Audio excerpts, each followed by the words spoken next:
Toda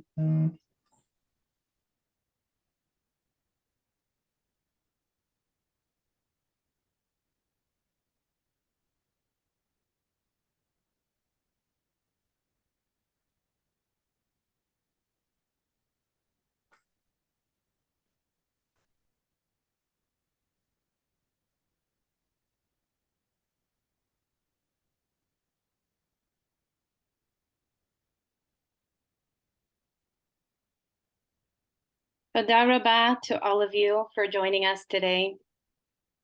My name is Eliza Zeff. I'm the director of TRI.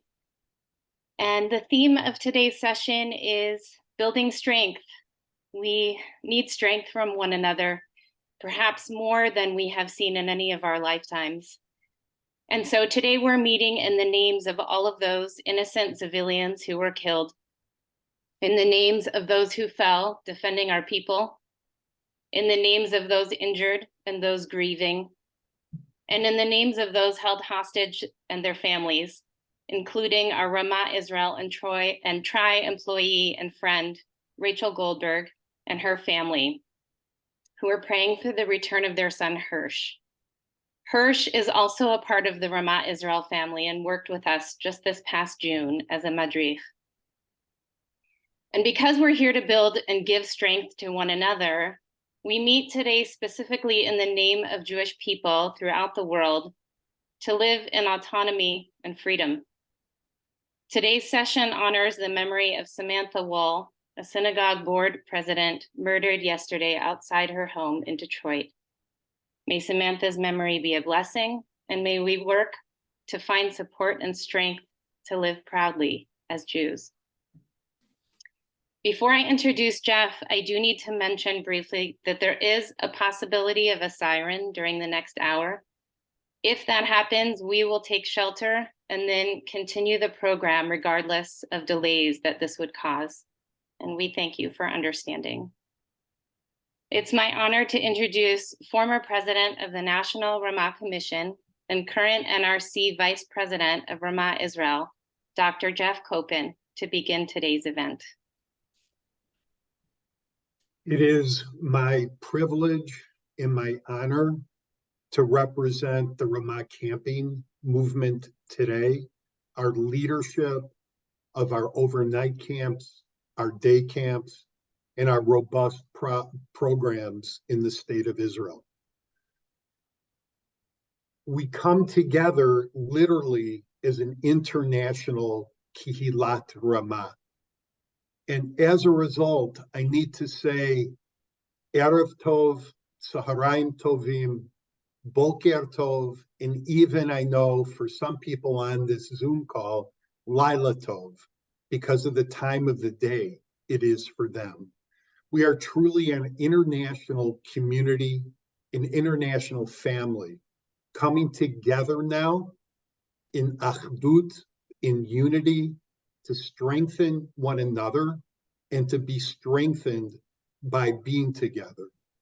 And most importantly today, those of us who are not physically in Israel send ahava v'chibukim, love and hugs, to our Ramah family in Israel, to everyone who is in Israel. We send our strength. We send everything that is important to us right now on this day. May we see better days in the near future. Yachad ninatzeach. Thank you so much, Jeff. I'm Jonathan Madoff, the director of Ramah Seminar, former director of TRI, and proud alumni of Ramah Poconos. I made Aliyah and have lived here in Israel for 14 years, and I'm privileged to share a few words with you. And it'll be from the heart. We're a nation in trauma, and we are a people in trauma. Our unity as a nation and as a people is tested by geographical distances that separate us. We have soldiers valiantly safeguarding our borders, while citizens are diligently volunteering and contributing on the home front. Some of us reside here in Israel, and others are scattered across the globe, including many on the call from North America, including family members and friends. In the midst of this our collective narrative, there are 212 precious souls in captivity in Gaza being held hostage. Their families, along with the rest of us, are anxiously awaiting their return. A fervent prayer on our lips, sheyachzeru b'shalom v'mihirut, that they should come home quickly and safely. Among these captives, as Eliza mentioned, is our dear friend Rachel, her son Hirsch, and his name is in our daily prayers. The physical distance that separates us makes the dream of kibbutz galuyot, the gathering of the exiles, seem like an impossible feat. However, despite the miles, the kilometers that lie between us, our unity remains unshaken. It's a bond that transcends borders. It's etched in the very essence of our being. I can feel it in my bones. Even in their broken state, I sense the unyielding unity of our people. And I invite each one of you and all of us to embrace this unity, to feel it, to let it resonate within you. It's connecting us all despite these vast distances, and despite our differences as well. Today, I wish to share with you a few personal thoughts and vignettes from the heart. While these reflections are my own, I recognize that they echo the experiences of families across Israel. There exists a shared emotion and resilience among us here, reminding us that our shared stories, we find strength in these shared stories, strength to endure.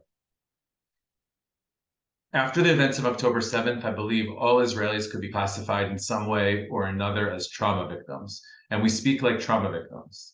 When a first responder is interviewed on TV, you may hear them say something like, "I'm not a hero. I was just given an opportunity, a privilege to help another person. Someone else had it much worse than me. I'm lucky, and I still have nightmares about it."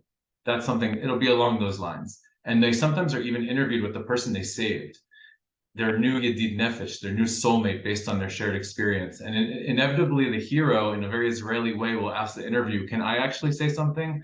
And they'll ask the victim, "Ma shlomcha, ma shlomech?" How are you doing? And usually the other one says something like, "At least I'm alive," something that can't be said for others who are there with me. "I also have nightmares." And the victims always add, "But I'm here thanks to you. You're my hero." And as the concentric circles get further away from the terror of October 7th and the victims and their families, you'll notice that all of us here in Israel are struggling to complain, because surely someone has it worse off than me. Because we all know someone who's impacted. We are all either serving in the IDF or have family members who are there or friends. We are all in shock from what happened. We're scared for the future. We are a nation in trauma. We are a people in trauma. I'm a husband to Roni, who's on this call, and a father of 3.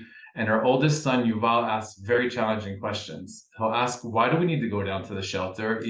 Then he can figure out that the missiles come from above. Or, "Why do they want to hurt us?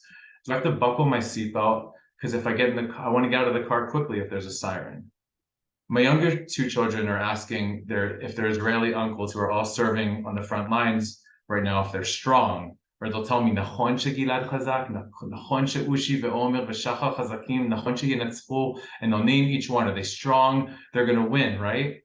But when they had an opportunity to see one of them for just a few hours, my 3.5-year-old named Noam was a bit scared. Even though he adores his Uncle Omer, I think he was scared of him, because he felt something in his bones that we all know, which is Omer is putting his life on the line for the Jewish people. And that is a scary thought. We are a nation in trauma. We are a people in trauma. I've always been so proud that my child's daycare has 2 Arab women from East Jerusalem, 2 Muslim Palestinian women. What apartheid, I would say. I love these women. I have a connection with them. They're doing Kabbalat Shabbat with my kids. Like, they actually do the Friday night service with them. They do Yom HaAtzmaut. They celebrate Yom HaAtzmaut together, Israelis, Palestinian teachers, and my kids. And after October 7th, I'm concerned and I'm scared that this will never be possible in Israel again. And in the same breath, I'm concerned and scared that it will happen again. Somehow, I'm both left-wing and right-wing. I'm both optimistic and pessimistic. I see a brighter future, and I can't see past tomorrow. My attitude, to be honest, lately has been defeatist. And perhaps this is another less talked about symptom of the trauma that I hope will pass. Days after the October 7th attack, we learned that Hamas had very specific maps of our kibbutzim. Of the 20,000 or so Gazans who had work visas to enter Israel, of the 20,000 individuals who came to work here, with mostly left-leaning Israeli kibbutzniks, of the 20,000 people, some of them apparently helped Hamas and collaborated with them to give critical information that caused the death of thousands or 1,400 innocent civilians. Some may even have participated in the horrors. Of those 20,000, possibly one, possibly a handful, possibly more, supported a crime against humanity by collaborating with Hamas. The fear I feel is visceral, it's real, it's raw, it's not politics, it's just my reality, and I wanted to share it with you. When I walk down the street and I hear Arabic music playing from a car, for the first time in 14 years, I'm scared, and I think if someone starts shooting at me, where will I run to? I want you to understand why I feel that way. That's why I want to share these thoughts with you. And while I'm certain and believe with time that these feelings will change and that my heart will soften, that's where I am right now. We are a nation in trauma. We are a people in trauma. To end my remarks, I'd like to quote a woman. I'm not sure if this is an anonymous piece, but I didn't see a name for it. And she represents what I think a lot of Israelis are feeling when she shares her thoughts about how are we after October 7th. You look for ways to do something for those to whom things did happen. You volunteer for one initiative and then another. Everyone says that the spirit of giving is astounding and empowering. In your mind, you know this is true, but in your heart, you feel nothing. In general, you feel what didn't happen to you so much that you don't feel what does happen to you. And nothing happened to you. You're fine. Only your soul is kidnapped, your attention is missing, and your heart has been taken hostage. And maybe you did die a little. And with that, I'd like to turn it over to Ya'ara, who will read a prayer in Mishaberach to all of our Chayalim and Chayalot, keeping us safe, including her husband. שלום לכולם. מי שברך אבותינו ואימותינו, אברהם, יצחק ויעקב, הוא יברך את חיילי וחיילות צבא הגנה לישראל, העומדים על משמר ארצנו, וערי אלוהינו, מגבול הלבנון ועד מדבר מצרים, ומן הים הגדול עד לבוא הערבה, ביבשה, באוויר ובים.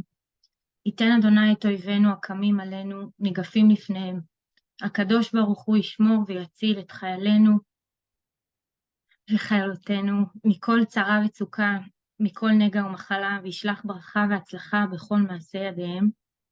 ידבר שונאינו תחתיהם ויעטרם בכתר ישועה, ובעטרת ניצחון, ויקוים בהם הכתוב.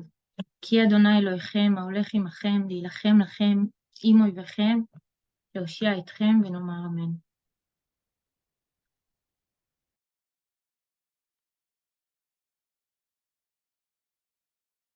Shalom, everybody. My name is Bezalel. I'm a long-time educator at Ramah Israel and currently the director of Ramah Israel Institute. I'm also the father of Matan, a soldier in Golani near the Gaza Strip right now. With your permission, I'm going to do two things, one with your active participation and one with your passive listening. These are historic times, watershed moments that none of us will ever forget. It is not an understatement to say that every Jew will tell their children and grandchildren about the events of Simchat Torah 2023, the story of which is still being written. Passing on the story, adding in your flavor of what you remember, is the essence of the global connectivity and depth of centuries of Jewish history. Many of the people on this call have vivid Jewish memories of other powerful, indelible experiences from their time in Israel or Poland or both, with RII, TRI, or Ramah Seminar. We as your educators created those moments. We engineered them in order to make those memories last, to install in you the desire and responsibility to teach those moments to your family, to your friends, and to the next generation. And by this, you join the 4 millennia of the continual passing on of the story of the Jewish people. There are many ways educators can enhance these moments to make them unforgettable. As some of you know, perhaps the one I have favored most in my years of leading groups is singing Am Yisrael Chai. Obviously, I'm not the first to sing this, and interestingly, the phrase is not as old as you would think. It is not a biblical phrase, and although its roots are lost in time, it actually only caught on in the way we know it across the Jewish world after the Six-Day War. Since then, it has become the de facto anthem of global Jewish spirit, stated and sung all over the Jewish world as a defiant message of eternal Jewish continuity no matter what, in spite of all who have risen against us and continue to rise against us right now. Music is a power, one created by God to enhance emotions and allow us to connect, especially in challenging times. So I'm going to sing this right now, perhaps without the raw group emotion of being together at Auschwitz or at the Kotel, but with you all over the world. And as I do, I'm going to ask you to do two things, please. Firstly, sing along. You will all be muted, but sing along from wherever you are, please. Secondly, please select, if you will, a time that you sung this with one of the Jewish educators in your life who is creating that moment for you, who is enhancing a memory. Remember the feelings you felt then. Perhaps close your eyes and connect to the message of the people of Israel live. Am Yisrael Chai, Am Yisrael Chai, Am Yisrael, Am Yisrael, Am Yisrael Chai, Am Yisrael Chai, Am Yisrael Chai, Am Yisrael, Am Yisrael, Am Yisrael Chai. Am Yisrael, Am Yisrael, Am Yisrael Chai. Am Yisrael, Am Yisrael, Am Yisrael Chai. Am Yisrael, Am Yisrael, Am Yisrael Chai. Am Yisrael, Am Yisrael, Am Yisrael Chai. Secondly, I'm now going to recite the prayer for captured and missing people, a translation of which will now appear on the shared screen. Nothing is more painful right now than the missing 212 people. It is very deep, very real, very, very personal, as we said, with Hirsch being one of those 212. מי שברך אבותינו ואמותינו, אברהם, יצחק ויעקב, משה, אהרון, דוד ושלמה, הוא יברך וישמור ויציל את בנינו ובנותינו היקרים, חיילי צבא הגנה לישראל ושאר הלוחמים והלוחמות למען ביטחון העם והארץ, והאזרחים זקנים וצעירים, נשים גברים וטף הנמצאים בצרה ובמצוקה ונתונים במשסע וסכנה בשבי. הקדוש ברוך הוא ימלא רחמים עליהם, לקיימם ולחזקם, להחיות רוחם ותקוותם, להציל ממסגר נפשם ולהוציאם מצרה לרווחה ומשעבוד לגאולה. ולפצועים שבהם ישלח אדוני רפואה שלמה מן השמיים, רפואת הנפש ורפואת הגוף, יזכו כולם לשוב במהרה לביתם ולארצם בריאים ושלמים לחיים ולשלום. יקראם בהם דברי הכתוב, לחבוש משברי לב, לקרוא לשבויים דרור, ונאמר אמן. Finally, I'm now going to introduce my good friend Neil Lazarus, who's done so many presentations for us over the years. Neil, who is one of Israel's leading English-speaking keynote educators, is an internationally acclaimed commentator and educator in the field of Middle East politics, public diplomacy, and effective communication training, and he addresses over 30,000 people annually. If you have any questions for Neil during his presentation, please put them in the chat and it will be moderated by one of the Ramah Israel staff. Neil, bevakasha. Thank you, Betzalel. First of all,